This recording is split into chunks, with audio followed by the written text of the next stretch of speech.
Here's something most of us never really stop to think about. Your birthday is coming up. Someone asks what you are doing to celebrate. And you say the one thing that apparently confuses everyone. Nothing. It is just another day. And suddenly you are the weird one.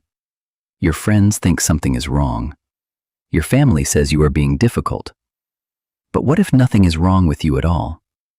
So what is actually going on inside the mind of someone who treats their birthday like any other day? Because the answer might completely change the way you think about celebration itself. Here's a quick deal. If you want more content like this that breaks down real human psychology and helps you understand yourself and the people around you, make sure you subscribe, hit the like button, and drop a comment saying, "Seen," so I know this is reaching the right people. Now let's get straight into it. Let's start with what psychology actually says. This is not sadness. This is not bitterness. And it is definitely not coldness. Psychologists have studied this, and what they found says more about the people who judge you than about you. There are 3 psychological types behind this pattern, and each one reveals something deeply human. The first group stops celebrating not because they chose to, but because life taught them not to hope. Psychologist Martin Seligman discovered something called learned helplessness. When someone experiences repeated disappointment with no control over the outcome, their brain eventually stops expecting the reward. Birthdays are a prediction error machine. Your brain does not just respond to rewards. It responds to the gap between what you expected and what you got. So imagine expecting the party, expecting your friends to remember, expecting to feel special. And when none of that happens year after year, your brain does the math. It stops predicting the reward. It stops releasing the dopamine. And eventually, you stop caring. Not because you do not want to care, but because hoping hurts more than forgetting. When someone says it is just another day, that sentence was not born from apathy. It was built from scar tissue. The second group did not forget and is not hurt. They simply looked at birthday celebrations and genuinely said they are fine without it.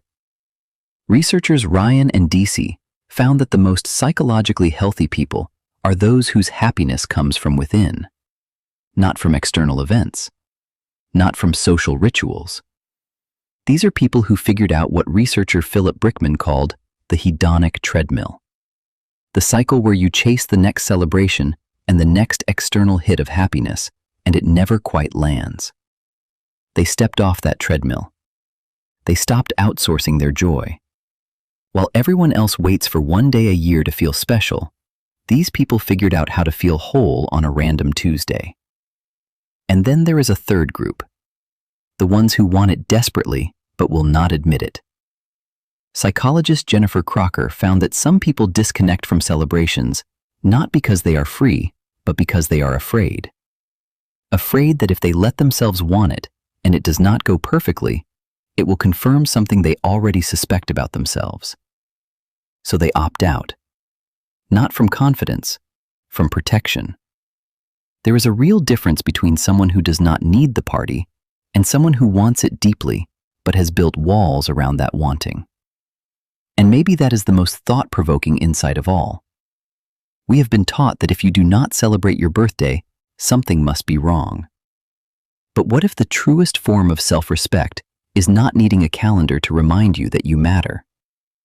What if feeling whole on an ordinary day is actually the highest form of self-awareness a person can reach?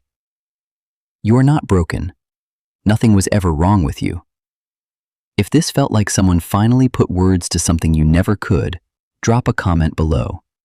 Do you celebrate your birthday or treat it like any other day? I read every single one. See you in the next one.